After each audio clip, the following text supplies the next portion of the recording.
ক্রমবর্ধমান মুদ্রাস্ফীতি এবং অর্থনীতিতে চাহিদা হ্রাসের মধ্যে শুক্রবার নিজেদের মুদ্রা নীতি ঘোষণা করেছে রিজার্ভ ব্যাংক অফ ইন্ডিয়া। এক্ষেত্রে সুদের হার কমায়নি, কিন্তু 2025-26 অর্থ বছরের জন্য ভারতের জিডিপি বৃদ্ধির পূর্বাভাস কমিয়ে 6.6% করেছে ভারতের reserve bank.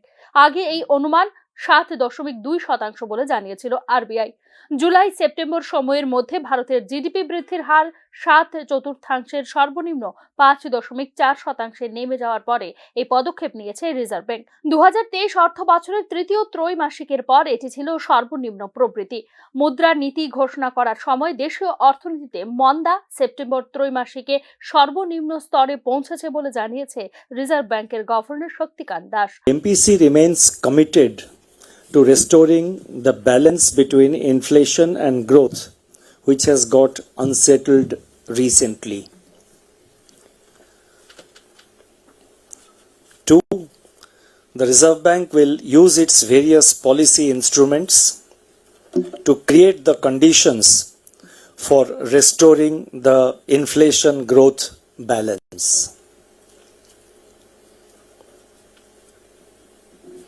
3. The credibility of the flexible inflation targeting framework needs to be preserved.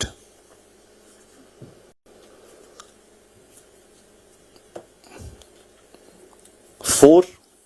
Inflation has to be brought down in the interest of sustainable growth.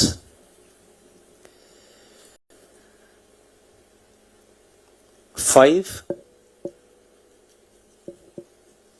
Prudence, practicality and timing, I repeat, prudence, practicality and timing will continue to be the guiding principles for the Reserve Bank's future actions.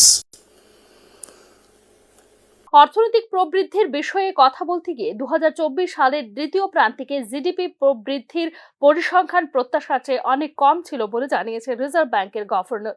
দ্বিতীয় প্রান্তিকে মন্দার পরে পুনরুদ্ধার অব্যাহত রয়েছে। গ্রামীণ চাহিদা বাড়লেও শহুরে চাহিদা কমেছে।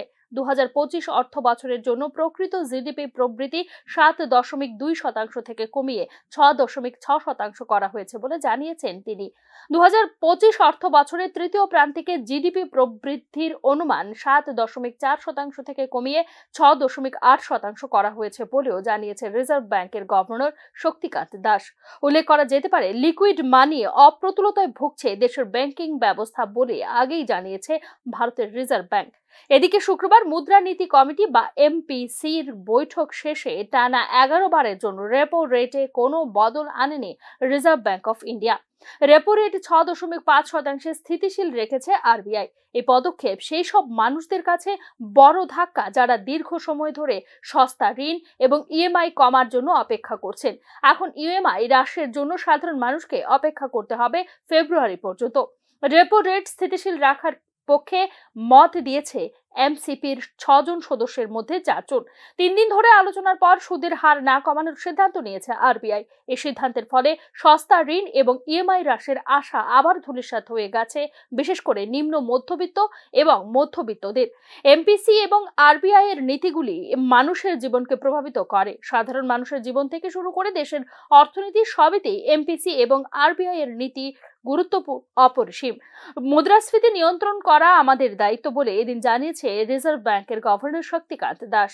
ক্রমবর্ধমান নিত্য প্রয়োজনীয় পণ্যের মূল্য বৃদ্ধির পাশাপাশি মুদ্রাস্ফীতি সার্বিক পরিস্থিতিতে দেশের অর্থনৈতিক সঠিক ট্র্যাকে চলছে তো, তা নিয়েই প্রশ্ন তুলছেন অর্থনীতিবিদদের একাংশ। Bureau report, news now.